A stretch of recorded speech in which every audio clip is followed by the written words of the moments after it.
All right. Welcome to another episode of the Liberty Dad Podcast, a discussion on politics and culture. I'm your host, DL, America's most objective libertarian. If you're tuning in live, thank you so much for giving me your time this evening. Tonight, I step away from politics and even my typical solo show to kick off a new series, Dad Talk Roundtable.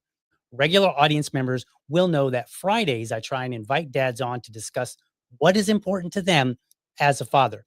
I reserve 7:30 a.m. or 6:30 p.m. to accommodate the fellow dads out there.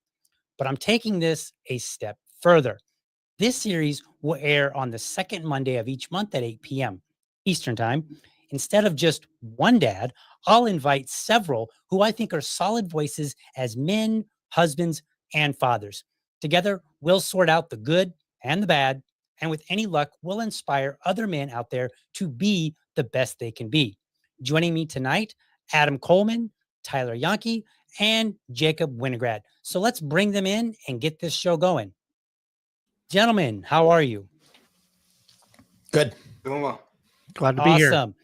So we're going to dive right into this. I've invited all three of you guys on to talk about dad stuff, man stuff, husband stuff. The goal of the show is literally to inspire men out there. I think there are many voices out there which are not very inspiring. There's a lot of voices out there that want to beat up on women and all this other crazy stuff. And I'm like, maybe we just raise dad voices. Maybe we get some dads together and we just have a chit chat about things from our perspective. And then other men can watch and then they can say, wow, that's a great idea, or just walk away feeling a little bit better about themselves. To kick it off, I've got Adam to my right, if I'm looking at the screen. And then I've got Tyler below me, and then Jacob in the square cat corner to me. So we'll just kind of kick it off. We'll go around. We'll go Adam, and then Jacob, and then Tyler. Just kind of introduce yourselves, talk about kind of like, whatever it is that you feel the audience should know about you. Take it away, Adam. Yeah, my name is Adam Coleman. I'm an author of 2 books, Black Victim, Black Victor, and my newest book came out this April, Children We Left Behind.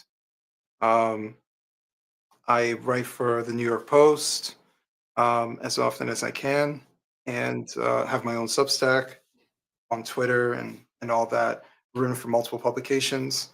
And right now I'm trying to get more into video work. Speaking of like family and marriage, I actually have a short documentary that I made with my wife and I. It's called Without Borders. It's a travel love story. So they can check it out, Wrong Speak Media. If you go on YouTube, look up Wrong Speak Media, and you'll find it there. Yeah, I mean I feel like I've done a ton of stuff, so that's the that's the short version. Awesome, busy man. Yeah. Let's hear what you got there, Jacob. Yeah, so my name's Jacob. I am the host of the Biblical Anarchy podcast, which is a project of the Libertarian Christian Institute. It's part of our Christians for Liberty network. I also routinely host our live show, which is the LCI Green Room. And I'm not yet an author, although I have been working with LCI on a couple of books, which will be coming out next year. So I guess future author, which will be a first for me. The one book is going to be actually the second edition of this one right here, which is Faith Seeking Freedom, Libertarian Christian Answers to Tough Questions. But yeah, obviously, as the name implies, we are Christians trying to make the case for a free society. If you want to find out more about us, you can just go to libertarianchristians.com. Awesome. Tyler. I guess I'm up. I'm Tyler Janke. It's pronounced different than it looks. I'm a family law attorney, husband, 4 kids, almost all out of the nest by now. I have a show called LPR. It formerly was Libertarian Podcast Review. I'm kind of not divorcing myself from the libertarians, but just kind of trying to rebrand to reach a more, because LPR was, or Libertarian Podcast Review, was a little bit too niche. Mm-hmm. So what do? I do legal analysis. I watch videos. Today I watched one with Nick and Piers Morgan. It was bad on all accounts. One thing we could just take in, first of all, is don't take your marriage advice from a 30-year-old gentleman. That's one thing.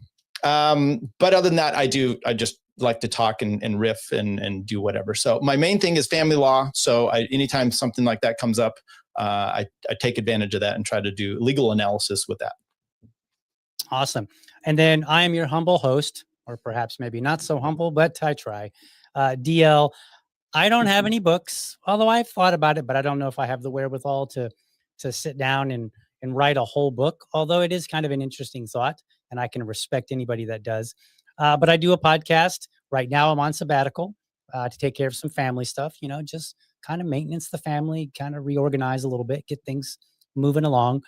And otherwise, I work for corporate America, and I am a dad. That's it. Not a whole lot about me. I like to get on the internet and run my mouth about politics. And I also talk about culture and family and being a man and a husband. And so here we are. Now, I will say this. Adam has been on the show before on my series Dad Talk, where I bring on individual dads. And what I do is I bring on a dad. It could be any dad. You don't have to be an author. You don't have to be a podcast bro. You could just be a regular dad who happens to have access to, a laptop with a camera on it. And we'll bring you on, or I bring you on, and then we talk about what's important to you as a dad. And I've had a bunch of dads talk about everything from mental health to, challenges that they've had with their children to all over the place. Just tons and tons of topics. It's been great conversations. I've also had Tyler as well on, so that was great. So I'll have to get Jacob on. I had to apologize to him earlier because I didn't realize until like earlier today. I was like, oh wait a minute, I've never had him on. But tonight's topic, very simple, basically a two-part topic. What I wish I had known before becoming a husband and then also a father. And I thought this would be a great way to kind of kick off this new series. So I don't know who wants to jump in and go first, but who's ready to tell all the men out there everything they need to know about being a father or a husband? Which one of you guys? Come on now. Let me start by just mentioning one thing I didn't know was that libertarians were going to hold my kids hostage for $1. Other than that, I'd let Jacob go first. He wanted to talk. Oh boy. Actually, it's for a penny, I thought, but I don't know. Oh shit! The There we the go. amount is ever in flux, it seems. Okay. Right. So, but yeah, no, I mean, gosh, I got married young. I would have got married even younger, but our parents wouldn't let us. But I got married at uh 20 and now have 5 kids and I'm 33. So, it's been pretty intense. Like, I feel like there's so much that I could say that, like, I wish I knew and that I didn't realize I know. I think the main thing is just like any young person, you don't realize how much there is to learn. And I think there's something good about like being young and wanting to have kids and and have a family. So I don't want to ever like I'm someone who advocates for that. But I think I would advocate for that, but also just kind of reminding people that like, hey, like everything you think right now, you're probably going to think at least somewhat differently in 10 years, right? Just like understand that you're going to evolve, you're going to make mistakes and be open to that. Because I think when I was young and my wife and I got married and planned on having kids, we were so sure that we were gonna do so much better than our parents. We both came from broken families. Both of our parents were divorced before we got married, and we were like, "Well, we're gonna do so much better than them, right? On every front." And don't get me wrong, like, I think we did start out with some things that were right, but we were definitely over cocky, overconfident in sort of the challenge of raising children. And we definitely I think the main reason why is you learn this is that you think that if you just like don't expose your kids to certain things, you think that if you uh like that it's all nurture, right? Like and then you realize quickly that each kid is different and is going to have different struggles, and it doesn't matter what environment you do, some kids are just going to have a propensity towards certain things and you have to adapt. So I guess that's a kind of basic opening summation of the meta lesson of Right. sort of like what I wish I knew. How far apart are your 5 kids, if you don't mind? They're pretty much 2 to 2.5 years apart each. Okay, So yeah. gotcha. All right. Who's next here? We'll dive into some more. We'll tell some stories and whatnot. Let Adam go. I'll save the oldest for last. All right, all right. Well, I also grew up in a broken family situation where my father was not involved in my life whatsoever. Um, so I didn't know anything. So I didn't know what it meant to be a dad or how to be a good father, other than to be the opposite of what my father was. To the very least, be present. Mhm. And then from there, I just wanted to become the father that I thought I would have wanted when I Mhm. was a kid. Hmm. But if we are to talk about something specific, which I was able to correct early in my son's life, but it's one of those things like you grow up around it, you think this is the way that you're supposed to do things. Um, but that's putting your hands on your kid. Um, I was spanked probably more than what you would. Everyone has their vision of what spanked means and what it looks like. Mhm. Um, but I had to deal with that coming from my mother. It's not that I was a bad kid, but you're a kid, you're gonna mess up. And so that was the punishment. And so when my son was very young, I would pop him. Um, but I found myself doing that as like a shortcut, and I didn't like how that felt either. Um, and then even more so, I looked at him and I saw me when I was a kid, and I remembered when I would get hit, I already felt terrible. 'Cause I knew I messed up. Like, you're already screaming and yelling at me. I knew I messed up. Um, and so hitting felt unnecessary. So what I decided, I didn't tell my son, but what I decided to do was um, not hit him anymore. And any time that I would have, I just talked to him more. So it's not that he didn't get punished. It's just that if I'm going to discipline him, I need to actually teach him. And what am I teaching him by hitting him? Well, to be scared of me. I don't want my son scared of me, right? I want him to respect me, which he does, right? He's 20 years old now. Thinks very highly of me, is respectful, but he's not scared of me. Um, and so I think there's a big difference there. So if he messes up, which kids are going to mess up, the brains aren't fully developed, right? So we have to teach them, right? Discipleship means to teach. So what are you teaching your kid? If they mess up, let's say if they go to school and they don't do their homework and they get in trouble because they didn't do their homework, what does hitting them teach them, right?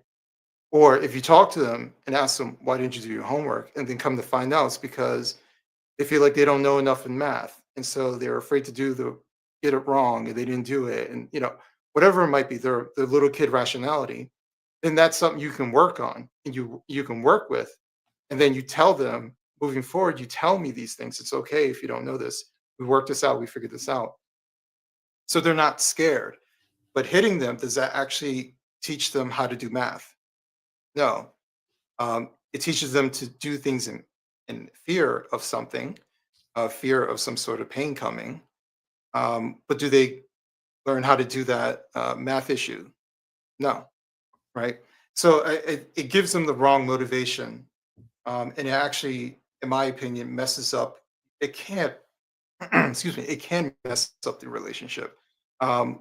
Even with me saying this, it's a very controversial thing to say because and I wrote an article for Dad Save America about this very thing because we have a culture where hitting kids is normal.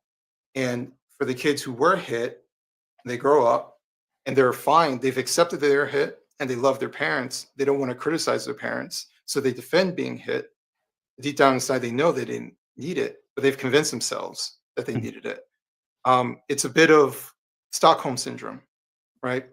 And so they defend the very people who are supposed to care about them, who put their hands on them unnecessarily because dad or mom had a bad day and they didn't feel like sitting down talking to you. So they just grabbed the belt, hit you for 5 minutes, got their frustration out, and then moved on to the next thing. So my suggestion for someone who's about to become a parent is to think about what you are teaching your child, regardless if it's disciplining them or how you talk to them. All these things matter. How do you want your relationship to be with your child? And what are you teaching them? Right? I think we have a punishment culture and not a discipline culture. Mhm. Right? So we actually have to teach our kids stuff. You can hit them all day, right? And see where that gets them, right? And you might luck out and they turn out just fine, right? And we have a lot of that. But trust me, believe, there's a lot of guys who end up in jail, get hit all the time. Mhm, mhm. So would you want to err on the side of caution that maybe you don't want to raise a child who will hate you? The Bible talks about that. I think if you don't want someone to hate you, you don't hit them. And the last thing I'll say, this is part of my small diatribe. There's no other person that you could ever say that the expression of love is through physical pain. If I said I beat my wife because I love her, you'd be like, no, you're insane. You should go to jail. But you can say, I love my kid. That's why I beat them, to teach them a lesson. But if I want to teach my wife a lesson by getting a belt and telling her next time do the dishes, you would call me an abuser. But we don't say the same thing about adults when they beat kids who have no license, they have no job, they have no income, they can't leave, right? They're stuck there with you and they don't know any better. And your job is to teach them. But Yeah. we've turned that into a moment of physical pain. So I'm very much so against it. I started doing it very early on. I didn't like it because I recognized that I was that child and we were all that child. And every child deserves not to be hit. And if you convince yourself that you deserved it when you were a kid because you're just bad, rambunctious kid, just understand that is BS. Yeah. Could I add something quick to that? Yeah. 'Cause I really agree and resonate with all that. And like we started out believing in gentle parenting and peaceful parenting, and then we hit like a wall where that wasn't working. And we thought Mhm. like, and this was like during a time where we were kind of questioning all of our beliefs, because we started out, we were Christian, but we were definitely like more liberal minded, and we were on the political left. And then we were kind of shifting rightward in our theological beliefs, our cultural beliefs. And so I was like, well, maybe this peaceful parenting stuff is like, hippie leftist stuff, and that's why we're having issues at home. And then we kind of deviated from the peaceful parenting model. And then that didn't help matters. It only made things worse. And so we kind of learned that, okay, well, that's worse. We're not going to do that. And it pushed us to then like revisit the peaceful parenting and the not hitting your kids, and realize that like, yeah, like not hitting them is only one step.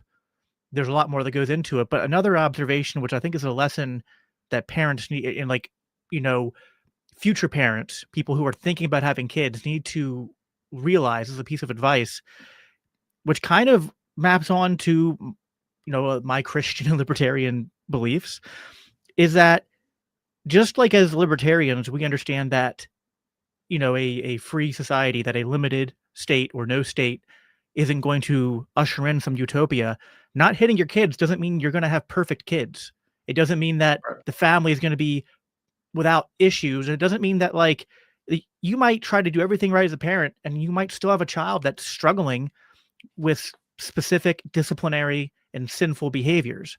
And I think that the same kind of impulse that leads people to go, well, we need government coercion to solve this societal problem, is at play when people think, well, my kids just shouldn't be acting this way, so I have to hit them. It's like, well, you might be right that your kid shouldn't be acting that way. You need to try to discipline it, but sometimes you have to just accept that your kid might be going through something, and you can't sort of rush the process of them growing out of that behavioral pattern. Like that might be something you have to sit with them and struggle with them, and struggle to figure out how to help them through that for an extended period of time. So it's not about like not hitting your kid is going to create, always be easy, or it's always going to be like that is just step one. And step two is like, recognizing that every kid's different, and yeah, you can do everything right as a parent and still have a kid who like, I mean, listen, we homeschool our kids. We don't expose them to a lot of stuff out in the world, but guess what? Lying and anger and sneaking and things like that, like those are things that, especially if you're a Christian, you know that like they're born with that nature, and it's going to manifest differently in each child. Our job isn't to like, we can't centrally plan our families and our children to like never misbehave and never struggle with things any more than you, like think about you as an adult. Like everyone who's an adult probably realizes that they're still struggling with certain sinful patterns and whatnot, and they have like 20-30 years in their kids. So I think that's a useful add-on to everything you said, which I definitely agree with. And I have kind of like a personal experience that, kind of, I think is a little bit unique, because I know a lot of people who kind of like you, Adam, like adopted not hitting or peaceful parenting, whatever you want to call it, later. We started with it, then deviated, and then went back. Yeah. And if I could just add one thing, and he can add his 2 cents. I appreciate you sharing your perspective. Definitely 1000% what you said. It's not just, oh, don't hit them and they'll just turn out fine. It's like, no, like you have to raise your kid, right? Right. You have to be patient with them. Like if we understand that our children in many ways are functionally retarded, like we'll give them some grace, because they're gonna mess up, they're gonna forget stuff, right? You are teaching your children pattern behaviors, right? So you're doing things on repetition, right? So over the years, it no longer becomes an issue. And many of these things that you're talking about, they grow out of. I remember my ex's old nephew. It was like at the age of 11, like he was weird. He was kind of like a weird kid, and he would do anything for attention, and he would just do all types of weird stuff. I swear to you, it was like less than a year later, I saw this kid, and he was like, "Hey," he was calm, like and it was one. He got older, he matured, and he was around other kids who were matured as well, and he calmed down. That kid stuff that he was doing was no longer cool, and just from a young man standpoint, he just matured into being a young man, right? And you can't beat that out of him. You actually got to give him time, right? And you can make fun of him, right? If you playfully make fun of your kids, but like some of that stuff, they just have to grow out of. And we want kids to grow at our pace instead of their pace. Right. So you got to be patient with them. Yep. Right. Tyler, jump in there on, you can just add on to the current topic. We'll circle back to it if you want to kind of deviate a little bit on, what you wish you had known. We're just kind of free for all at this point. Yeah, I'll express mine. But DL and I just, when was it? About 2 weeks ago, I came on here and we talked about, it was a video of a mom just whipping the crap out of her son and then grabbing him by the hair. So we had a discussion on that. So if you really want my point of view on that, we went deep into that, both DL and I saying, that we were spanked. I started to do that with my kids. I will express, well, first of all, Adam, I don't know if you watched Piers Morgan and Nick yet today, but maybe your wife wants to be hit. That was literally a conversation. So think about that. Okay. Serious people. Well, yeah. In Nick's defense, he was citing a study. Okay, let's go into reality, which is when you watch videos like what DL and I did, or what I had, being spanked. By the way, 2 times in school, I went to a private school and I got spanked in 3rd and 7th grade as well. And I wasn't I wasn't dumb. I talked back a lot. That was the problem. And then what happens is a teacher says something to you and you suddenly make the kids laugh. Now it happens all the time. Right. The point is, though, with the spanking, it's never about you doing it in a calm way. It's always the parent that seems to be, frustrated, like you said, getting their frustrations out. Yeah. Did you ever get spanked where, like you're in trouble and then your mom or dad comes back, an hour and a half later? Okay, now we're going to have a spanking. And no, It was at the time, it was immediate, and it shows that the person in charge couldn't control themselves. So I'm in complete agreement with that. And that's something that we need to obviously. And then you talked about, like, look, just because you don't spank them, perhaps your kids are unruly. You can have a peaceful parenting house, and then every time, give your kid an iPad all the time. I mean, so you're not, it's the behaviors and the things you're teaching them are very important. And some of that goes to my whole thing about what I learned. I was married 10 years, got divorced, 2 kids, got remarried. I adopted my wife's 2 kids, so I have 4 in that direction.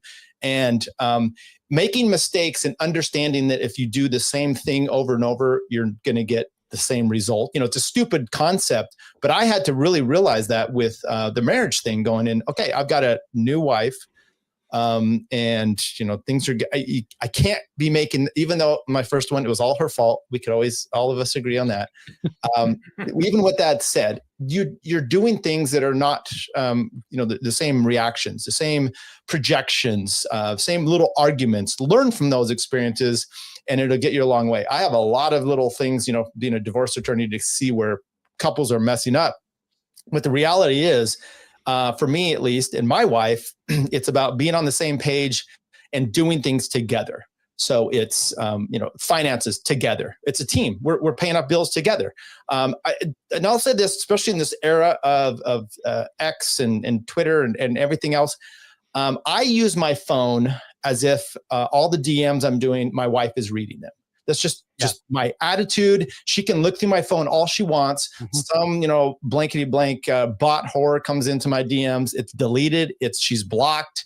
All that kind of stuff. Or even in some of these chats I'm in that are somewhat raucous, fine. My wife knows who I am, but I'm not flirty. I'm not doing, anything that she wouldn't. And what that has done, because there's going to be times in your life, in your marriage, where things aren't going well. And if you've put yourself in a position to be interested when someone taps you during that low time, then you never know what's going to happen. It just doesn't happen with me because I'm not putting myself in those positions. Right. Yeah, absolutely. It's interesting. Because I see that comment go around every so often on social media. People be like, could you leave your phone with your significant other, or could they go through it, and would you be worried? And I'm like, no, I wouldn't be worried. My wife wouldn't be worried if I went through her phone. We would both probably promptly hand it back because I don't want to deal with all the real estate messages, and she Yeah. probably doesn't want to deal with all the nonsense on social media, that I get pinged on. But other than that, yeah, absolutely. And it's kind of funny because I tell my wife half of what I say on social media anyway. I'm like, oh man, let me tell you what I said today, because I work from home. And so like my interaction with other adults tends to be on social media. So it's like, instead of telling her what happened at the office, I tell her what happened on Twitter, which is not the most exciting.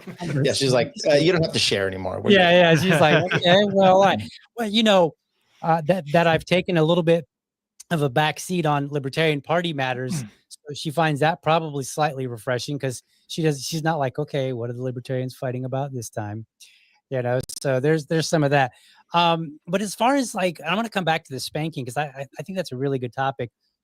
What I wish I had known before becoming a husband, though, the level of responsibility that I would be taking on. And let me put it like, so I'm married twice. So I got married and I lasted 5 years, divorced. And then a couple of years later, got remarried. I've been married now about 12, 13 years, somewhere around. I have to go look up the specific date. But over 10 years for sure. And we have a 6-year-old. And it's interesting, today, I do something that I would have never even thought of in my first marriage. And that's, I take personal responsibility for the vibe in my house. And what I mean by that is, I'm not like walking around saying, hey, you're unhappy, you got to be happy. I walk around and I'm like, if I see that somebody's frustrated, I feel like, as the headship of the house, it's my job to kind of help and help, clear a path, if nothing else, for whoever it is. Maybe my wife's having a bad day, maybe my son's having a bad day. And so I do my best to try to just open up a path for them. I don't necessarily, you can't always solve the problem, right? Men out there, you know what I'm talking about. But I take responsibility for it, just because I'm like, well, what does it mean to be the head of the house? What does it mean to be a leader? Well, it doesn't mean come in and start barking orders. And with my wife, that wouldn't work anyway. But not any more than it would if she barking orders at me. We're both pretty independent minded like that. So, so I take very, a lot of personal responsibility in the way that the vibe of the house goes. And I feel like that has really changed me as a husband. Now, I'm not perfect and I still get a lot of things wrong. And, I have to apologize every so often, but I think it's definitely done wonders for me as a husband second time around. And then as a father, I mean, I got a 6-year-old, man. I swear every year it's like a brand new kid almost. It's like I got through 6 years and I'm like, wow, I've got 6 years of experience that are useless for the next year. Maybe not entirely, but it feels that way sometimes, because he can just be so different from one year to the next. And when he was younger, sometimes 1 week to the next. So, but let's circle back to this spanking thing, because I thought that was a very interesting topic. Because if I had a child early on, I'm 47 now. My son was born when I was 41. If I had him in my 20s, he probably would have got spanked all the time, because I was, your typical conservative Republican who believed spare the rod, spoil the child. So I'd have been like, no, you have to spank him, because if you don't spank him, he'll turn out like one of them blue-haired crazies, or he'll turn out into the next serial killer, or, something very scary, and something that no parent would want. But these days, what you said, Adam, and I heard it from a different source originally, from a mutual friend, Dave Smith. Tyler and Jacob know him. I don't know if you know who Dave Smith is or not, but he made the same point you did, that if you spank your kid, a lot of people go, yeah, they probably deserve it. But if you're like, yeah, I also spanked my wife because she didn't do the dishes right, they're gonna be like, the hell is wrong with you? Right. And he made the point. He was like, your wife, maybe your wife can't defend herself that well against you, but far better than your child can. And that was an interesting point that really hit home to me. Now we started out, and he's had 1 or 2 spankings. I think you can count them on one hand. And my approach, because I think I had him when I was older, and so that helped temper things a lot, especially having a failed marriage, and I didn't want to fail the second one. I came into it and I said, all right, let's level set on expectations. And so I was like, he's going to draw on the walls. He's going to tell me a lie. He's going to do this or this or this or this. So there's no reason to be shocked when it happens. And I think that's part of what goes into, and I'm just guessing, but I feel like that's part of what goes into the whole spanking, is that parents are not prepared for what is probably pretty common behavior. And so then you guys were talking about like frustrations and getting angry and letting it out.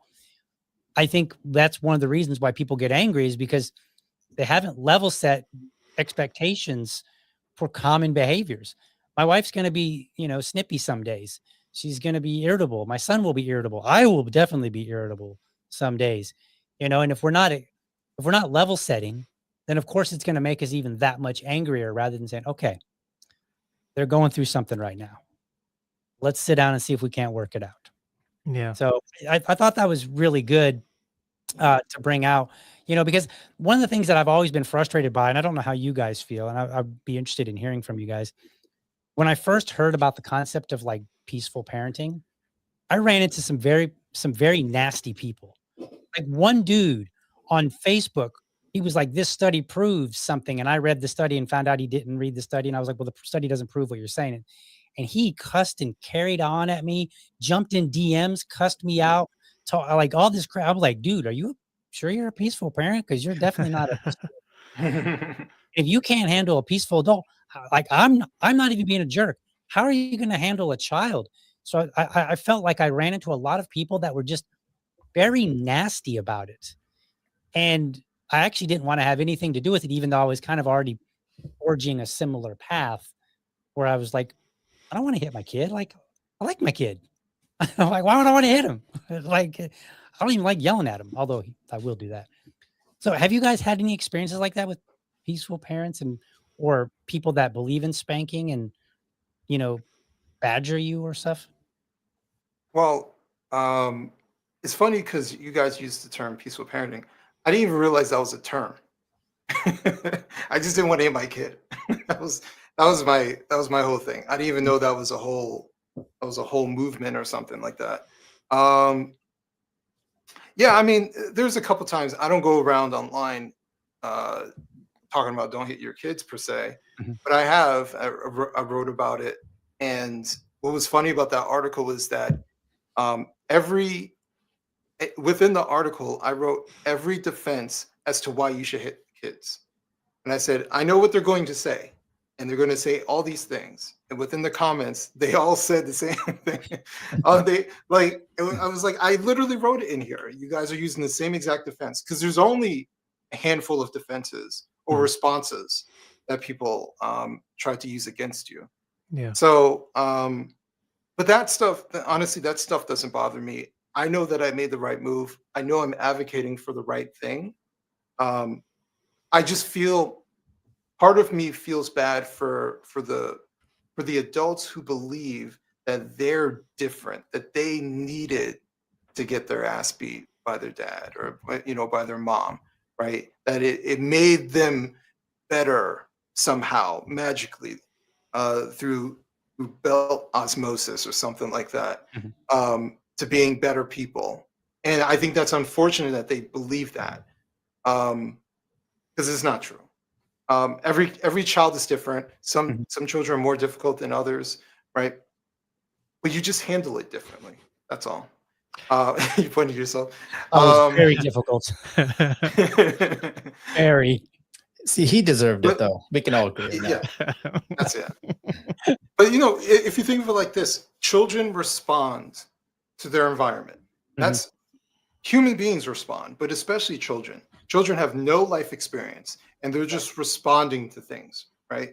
So they see something shiny, they're just responding to the shiny thing and they're running towards it, right? They can't see around the corner like adults can, right? Which is why the younger they are, the more impulsive they are. So we're supposed to be there to say, hey, there's a thing coming and remind them of that, but we can't hit it out of them. They literally can't see that thing coming around the corner, which is why when they go and take from the cookie jar, we know it's them because we see the trail of cookies leading to their room, right? They don't see that part, right? But you can't be surprised that they're doing something like you can respond to it with some sort of lesson and saying, now you can't get cookies for the rest of the week because you took. So that's a lesson. You don't have to beat the crumbs out of them, right? That you just want to get, now they'll grow up and be afraid of chocolate chip cookies. But I actually wanted to talk a little bit about what you said, the environment in your home. I got married to my wife 4 years ago. And I have that same feeling, if she's having a stressful day, I know this and I don't care what she says. I know that she's not telling me the truth if she says it's fine. Right. So I don't pester her, but I routinely check up like, you sure you're all right? I do that so she can feel comfortable telling me whatever is going on. And maybe it's my wife or maybe other people's wives are like this, but sometimes people don't feel like they don't want to burden you with whatever is bothering them, but they don't realize like you're bringing the energy down in here, man. Like whatever's going on, talk about it. So just clear the air so we can kind of go back to normal. And I've had to see that where they're miserable trying to hide it. They're not doing a good job at hiding it, and they're not talking about it. So it just lingers for hours, days, however long, until that person finally talks about it. And what you don't want is for them to explode on you with whatever the issue is. So sometimes it's work with her. It might be me. And I try to be calm and available and tell her like it's all right if we talk about these things. Yeah. And that for me, that's a way to lower whatever angst is going on, whether it's about me or not. I think that's a good way to actually like address the problem. Yeah. I think a lot of what we're getting at from different angles here, how I would phrase it, I guess, from my own thinking on this and sort of development over time, is that I feel like we have sort of lost touch with what real masculinity looks like in both being a husband and being a father. And I was raised by, I guess, like the kind of generation that sort of then my generation said, well, that's toxic masculinity, right? Where the dads were very aggressive and very just kind of like laying down the law and things like that with both child and wife. And I was very again, like I said, I came from the left, so I was very influenced by like feminist ideas.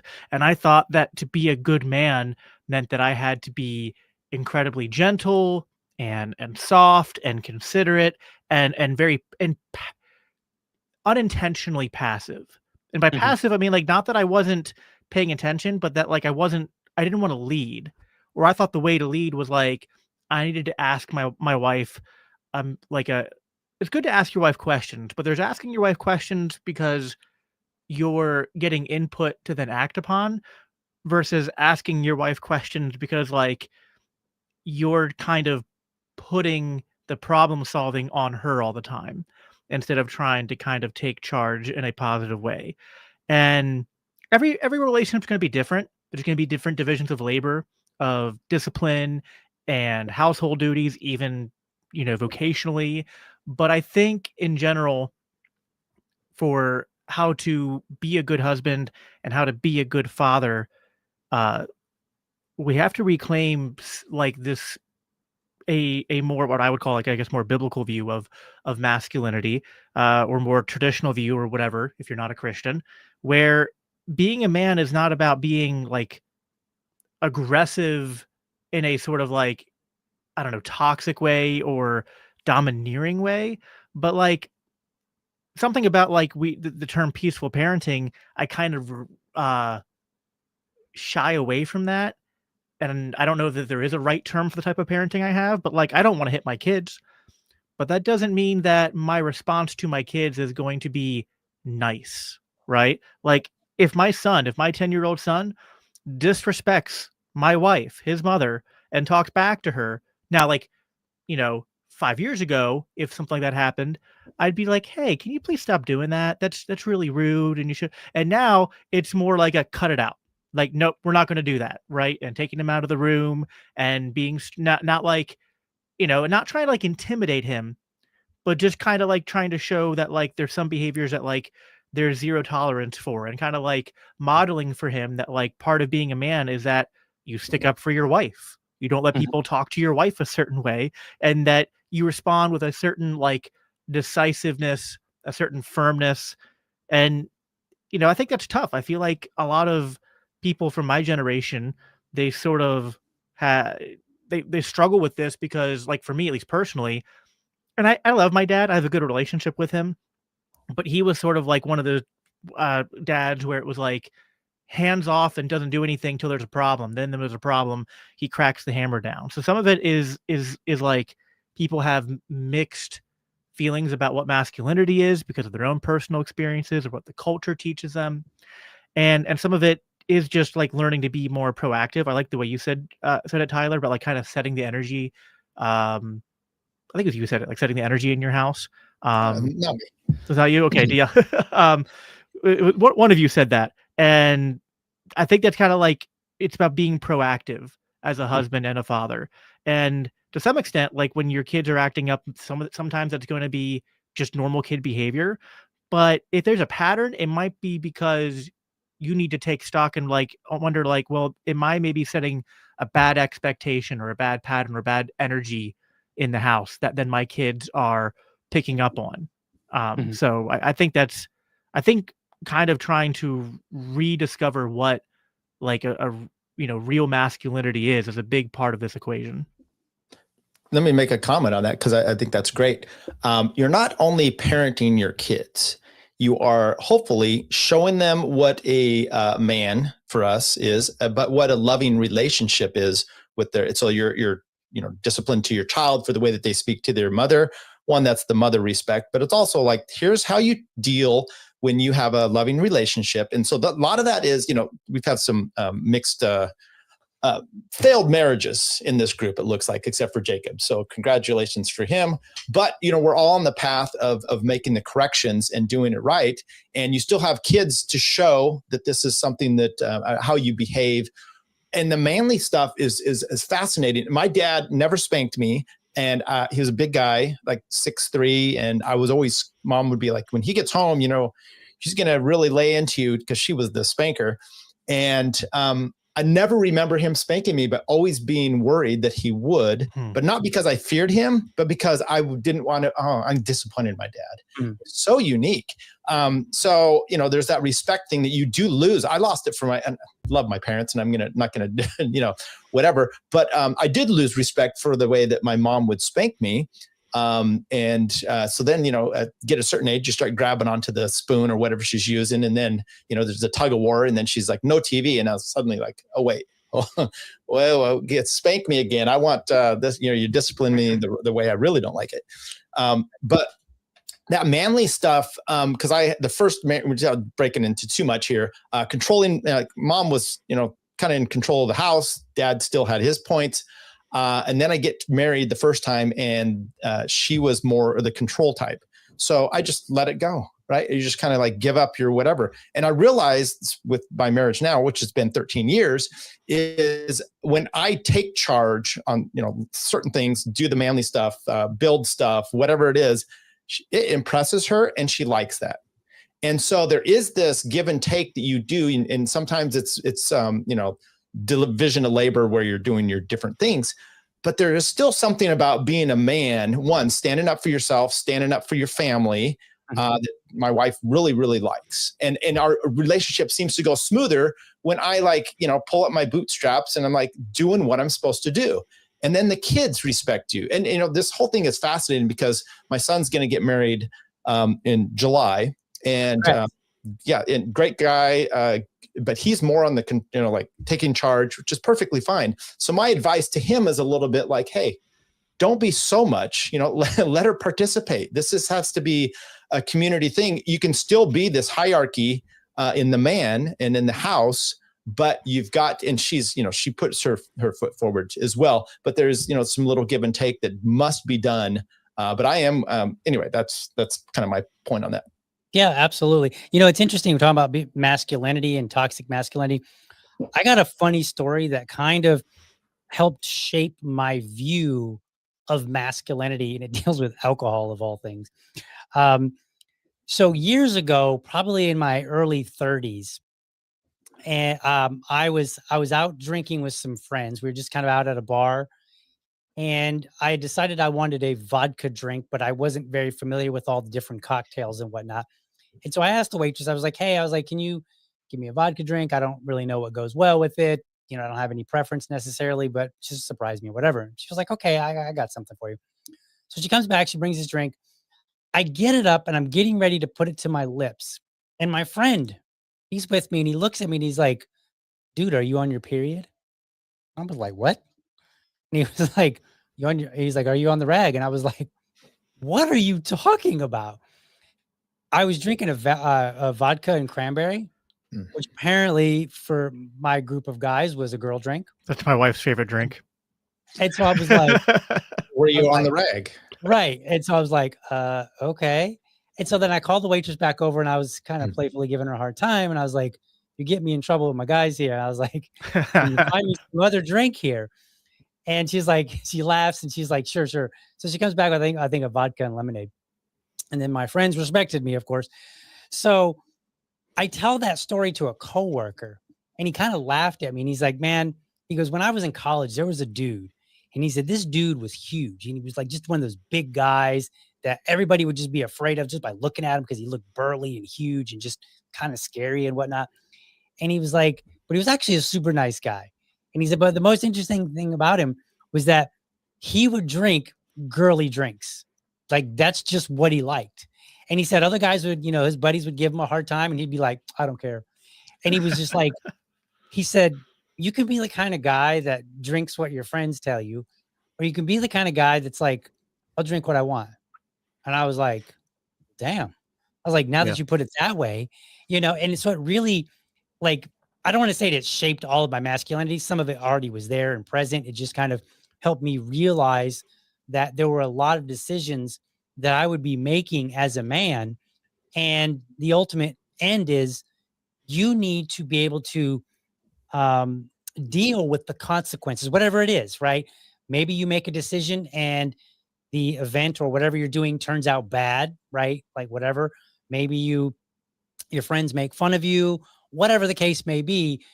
But part of being a man is not just making decisions, but living with and dealing with the consequences, good or bad, from those decisions, and mostly standing tall. Of course, obviously, if you've made an error and you owe somebody an apology, then, do what's appropriate. But outside of those circumstances, stand tall, chin up, and say, okay, and this is what I teach my son. I tell him actively, I'm like, don't do things that you don't want other people to know about. Like, if you don't want me to know about it, if you don't want your mommy to know about it, then don't do it. Yeah. Always be willing to say, yes, I did this. Kind of go back to the Adam's conversation about the phone. I don't say anything that I wouldn't either probably tell my wife on my own accord, or would not be embarrassed if she found out on the side, through some happenstance. So I think the conversation about masculinity that needs to happen in this society is, like, hey, stand up for yourself when you make a decision and, do the right thing. Maybe it's apologize. Maybe it's just have a laugh at your buddies when they're giving you a hard time. No, I think it's 100% correct. Like there's people associate masculinity and femininity with these sort of outward like stereotypes and physical markers, like what you drink or what you do or what your hobbies are or what your interests are. And I think, and there's like overlap between these things, but I think it's much more what you said, like it's like character traits that are like more intangible. Like, yeah, like taking accountability and leadership and like, again, then women, I think, express these things too, but in slightly different ways.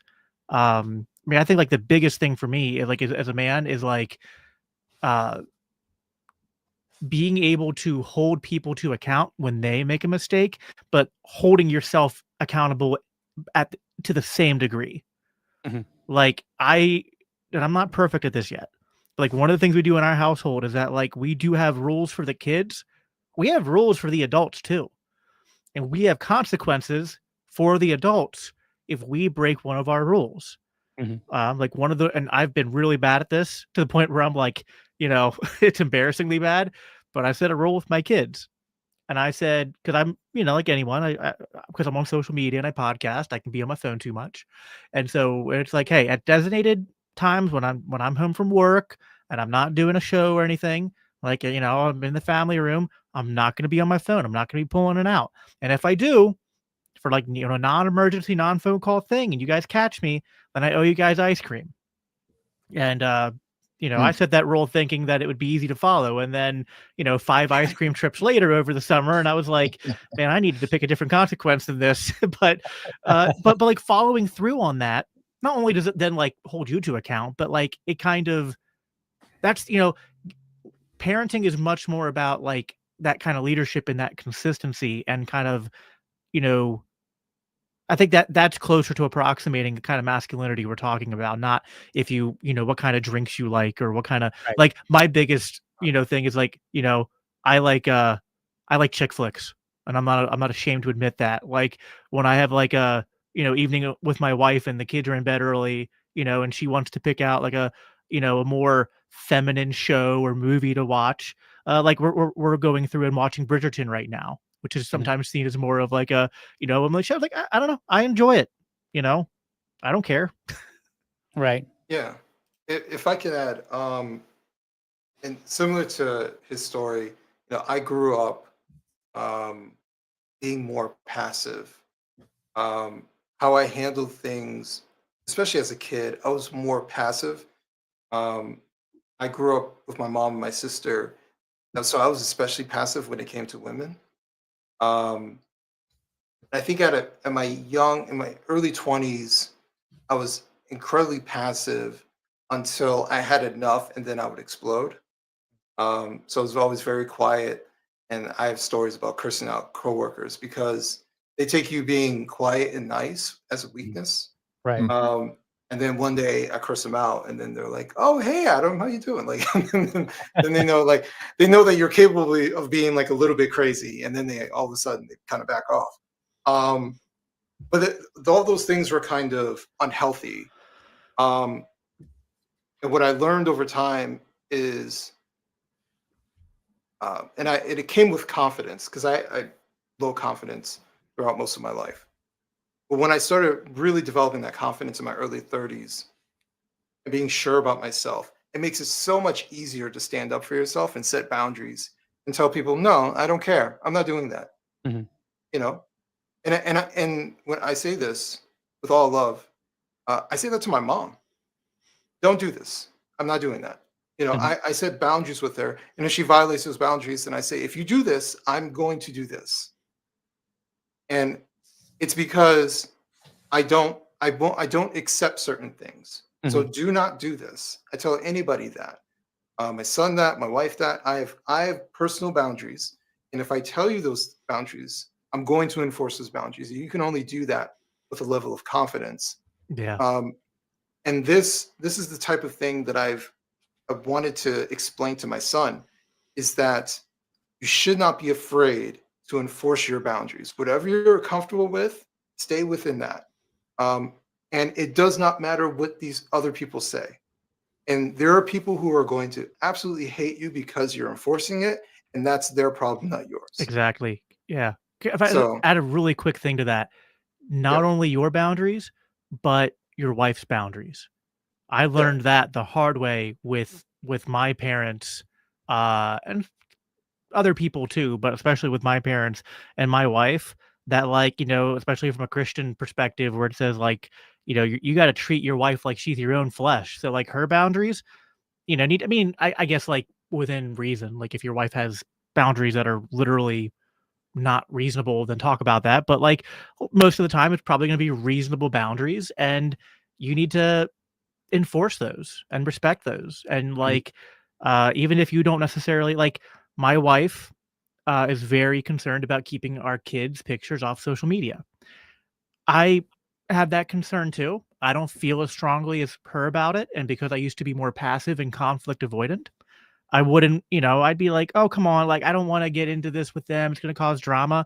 And I had to learn to be like, nope, like that's me. That is an example of failing to be a husband and a father and to lead, and understanding that like, just because it's not something that's a big deal to me, if it's a big deal to her, and she has good reasons to, have that be a big deal for her, and I'm not enforcing that boundary, not only is that hurting our relationship, but when the kids are old enough to kind of model that, that's going to have trickle down effects in terms of how they listen to the boundaries we set for them, and that's going to have detrimental effects for your relationship with your spouse, because like, I mean, what are you communicating to your wife at that point when you tell her that like, this boundary you have isn't important for me to enforce? That is a dangerous road to head down. And you as husbands, we need to make sure our wives feel safe as much as within our power to make them feel safe, especially when it's a simple thing. And it's like we have to be comfortable being uncomfortable. I think it's like the biggest like meta piece of advice for men is like be comfortable being uncomfortable, even if that means having those hard conversations with other family members to be like, hey, like, this thing you're doing, that's not going to work for us. I know for some people, especially for me, that was a hard hurdle to get over. Yeah. Tyler, jump in anytime. You're awful quiet there, bud. Oh, I'm just learning. Okay. All right. He's the one with the adult children. And he's going to learn just in case he decides to adopt or have things change. I mean, Adam said he had a 20-year-old, so that's right. Things change. Do you have any younger ones or just? No, just the one son. Okay, I mean, so life's a little different at 20, right? Your advice, all this kind of thing. Like I said, that's where I think you're actually switching from just being a parent to now you're much more a role model in a sense. Like, here, you're going to get married. Well, can I give my son advice if I'm just a complete, worthless person as far as in this marriage? I've got to be able to stand in front of him and to give him some advice that he's actually going to take it, maybe at some point listen to. So I think that's an important aspect. And once again, being this figure in your family. And I love the idea of, it's out there. We all know it about what Jacob just said about boundaries with the spouse. In-laws, that's a tough one. And so what do you do with these situations? And, this is where you being on the and maybe hating both sides of your family works out much better for a spouse. I actually love all mine, but there's still boundaries that you've got to take. And my wife has such a different upbringing than I did. Broken family, the youngest of 4 sisters, just all kicked out of her house when she was 15 years old because that's how the discipline went. Whereas my parents are still together, 2 older sisters, kind of the dominant female version in my house as well. And so you've got to play off of these things and understand where they're coming from. And also, she's got to understand where you're coming from and to make it work out. And the ultimate thing, though, is when you go to their house or they post your kids' pictures or whatever, you're in this house with your spouse. And so when everything's gone, you've got to have this reality of how do we make our relationship work? And if you're not standing up for those pivotal times where your mom's running over us or, whatever it is, it's going to break down hard at home. I mean, that's something that she or he can really look at, specifically. I'm sure we've all had it, right? Right. Yeah. And I think to add on, this is where communication really becomes super important, because there will be some things, I could name you some of the things that my wife is not going to be terribly flexible on, right? But then there are other things where it's like, this is maybe might call it a soft boundary, right? Where it's like she would prefer it, but if it happens every so often, she probably, or maybe more than a little bit every so often, she's probably not going to be too terribly upset about it, right? And so, like, communicating and finding out what are the hard boundaries. So just as for humor's sake, but also for seriousness, my wife, I joke and I tell people, I'm like, there are 2 times when I don't make any jokes and I get the hell out of the way: when she's hungry and when she's tired. Hmm.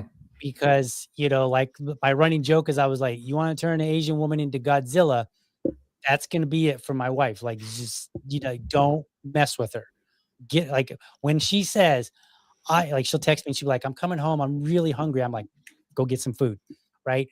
And it's not like oh my God, I gotta kowtow to my wife. It's just like, these are some of the things that I know that are really serious in terms of boundaries and for her. Right.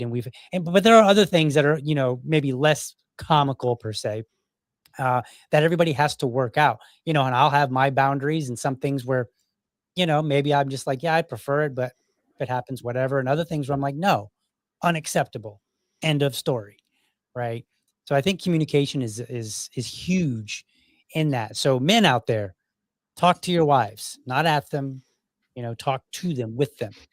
So Yeah. If I can add, uh, with the confidence I was able to gain with holding my own boundaries, because keep in mind, I grew up with my mom, my sister.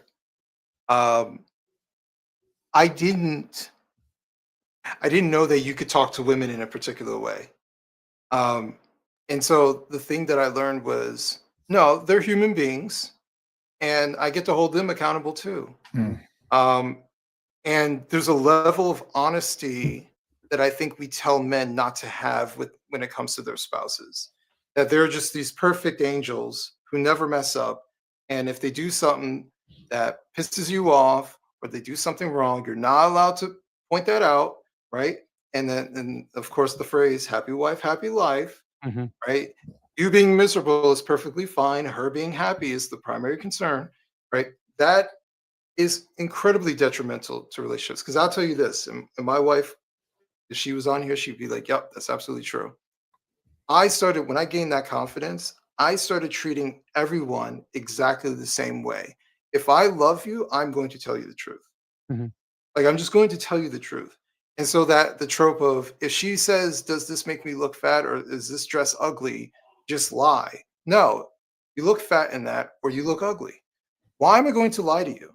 Like, that means that I don't love you.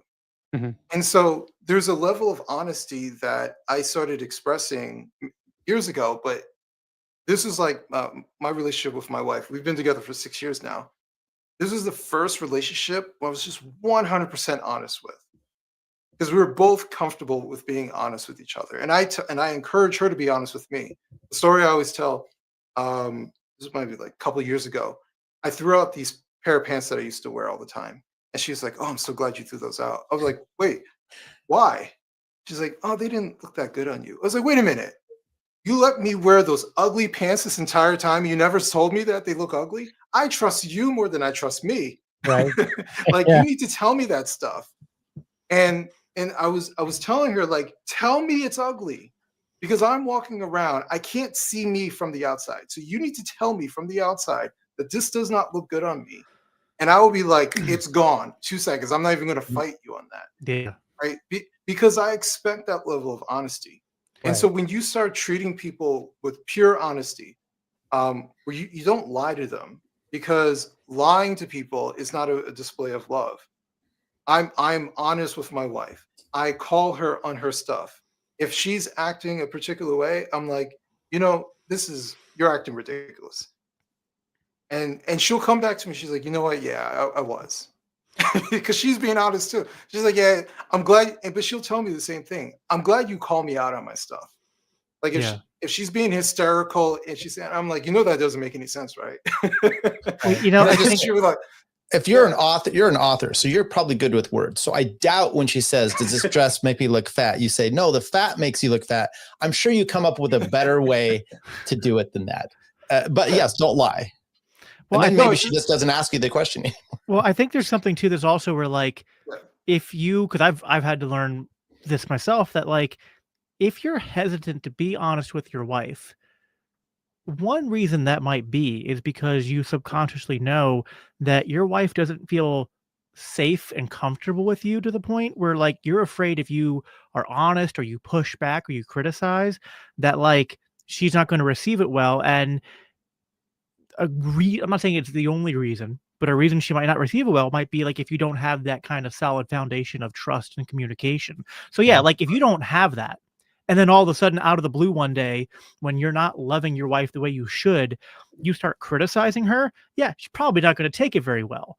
But that level of honesty is something that you have to cultivate, and it has to be both ways.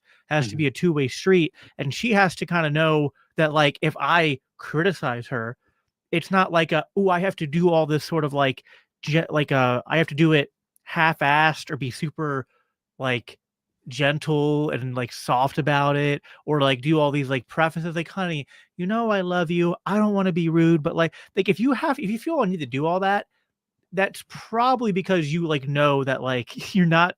And again, I'm not like saying, disclaimer, like 99% of everything I'm saying here is stuff that like I'm saying to other people as much as I'm saying it, or probably I'm saying it even more to myself as I continue to grow in these areas, because I've had to learn to like love my wife better. And even like going through, because like we had like a rough patch, and I went through personal counseling. We've gone through some counseling with our pastor in our church.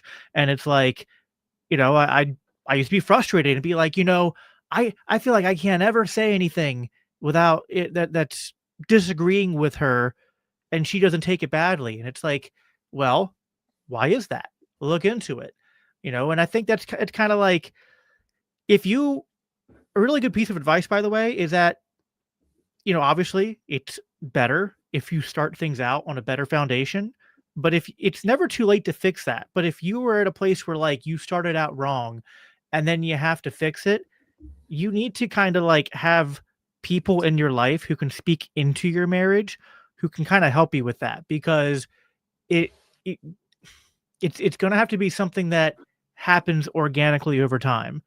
Where I'm at now compared to 2 years ago is a lot different, where the dynamics in our relationship are healthier, and I'm able to kind of do more what you're kind of talking about, Adam, in a way where my wife can be receptive of it. But like, if you're not serving your wife and then you come and criticize her, that's going to go a whole different way than if you're actually checking those boxes as a husband and a father like you should be.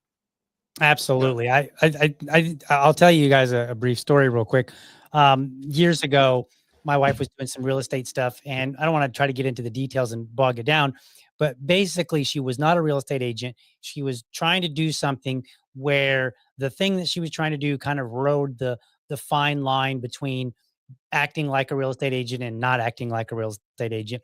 And she stepped over it just a little bit unintentionally, and she got in trouble. Somebody turned her in. She got fined.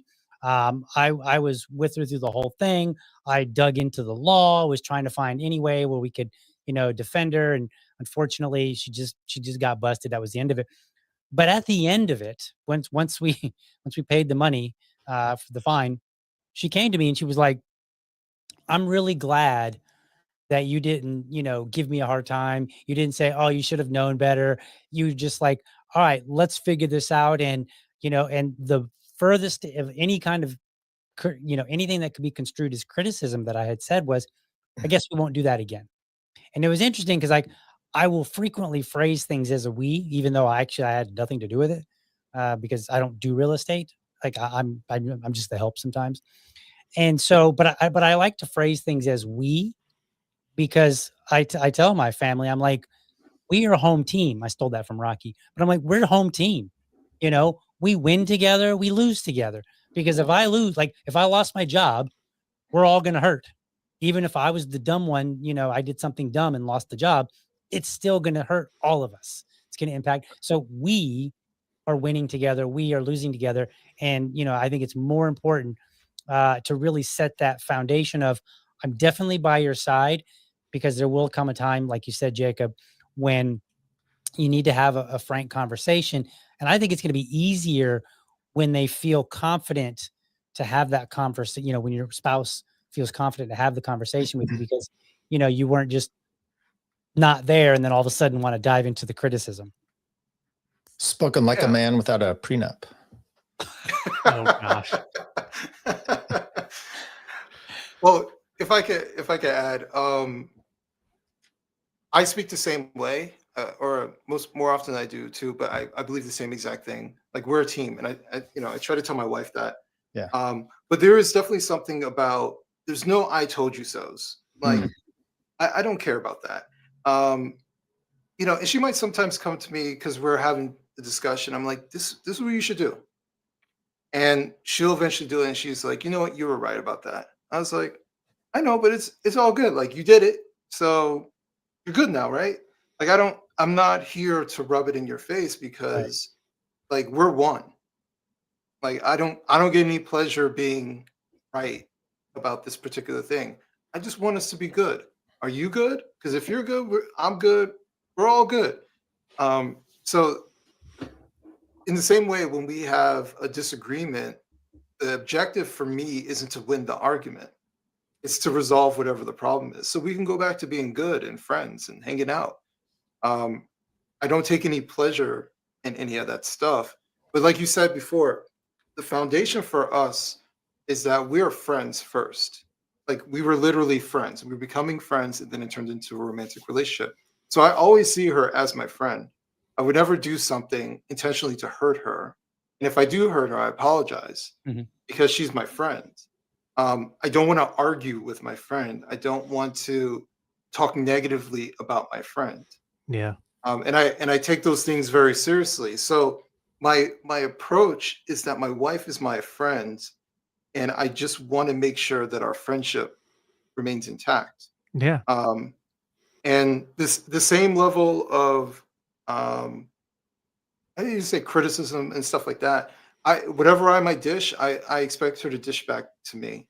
And I can take that stuff.